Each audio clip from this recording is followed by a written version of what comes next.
দর্শক, গণভোটের রায় বাস্তবায়ন, জনদুর্ভোগ নিরসন এবং দ্রব্যমূল্য নিয়ন্ত্রণ সহ বিভিন্ন দাবিতে ১১ দলীয় জোটের বিভাগীয় সমাবেশ আজ খুলনার ঐতিহাসিক সার্কিট হাউস ময়দান থেকে বিস্তারিত জানাতে সরাসরি যুক্ত হচ্ছেন বিভাগীয় প্রতিনিধি মোহাম্মদ অসীম। ১১ দলীয় জোটের বিভাগীয় সমাবেশ থেকে সর্বশেষ কি তথ্য রয়েছে আমাদের জানাবেন।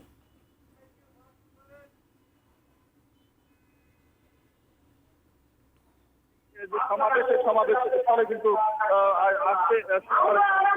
আজকে আমরা দেখছি যে সমাবেশের প্রধান অতিথি বিরোধী দলীয় নেতা ও জামাত ইসলাম তিনি আমির ডক্টর শফিকুর রহমান তিনি এসে সমাবেশ স্থলে এসেছেন। একই সাথে সমাবেশের যিনি সভাপতি সেক্রেটারি জেনারেল মিয়া গোলাম পরোয়ার সমাবেশ স্থলে এরই মধ্যে পৌঁছেছে লিবারেল ডেমোক্রেটিক পার্টি অর্থাৎ এলডিপির যিনি চেয়ারম্যান ডক্টর আহমেদ, বাংলাদেশ খেলাফত মৌলানা মামুনুল হক, এলডিপির যিনি মুখ্য সংগঠক রয়েছেন নাসিরুদ্দিন পাটোয়ারি, তিনি এসে পৌঁছেছেন। তারা একটি বক্তব্য রাখছেন। এরা মূলত খুলনা বিভাগের তারা কিন্তু রাখছেন এবং বিভাগের যারা স্থানীয় নেতারা রয়েছেন তারা এই মুহূর্তে এরপরে বক্তব্য রাখবেন নেতারা রয়েছেন। তারা একটি বক্তব্য রাখছেন। তারা বলছেন যাতে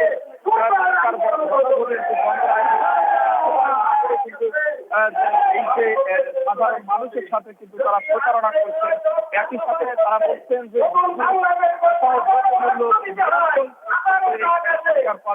দফায় দফায় বিদ্যুৎ বাড়ানো হচ্ছে। একই সাথে ভয়াবহ যে লোডশেডিং চলছে বিষয়টি কিন্তু তারা বলছেন যে আসলে গণভোটের গণরায় বাস্তবায়ন করার কথা কিন্তু এই সরকারের ছিল। সংসদে তাদের সাথে প্রতারণা করছেন। তারা বলছেন যে এই যে 11 দলীয় যে বিভাগীয় সমাবেশ মূলতই রাজপথে আনতে এই তারা বলছেন যে অবিলম্বে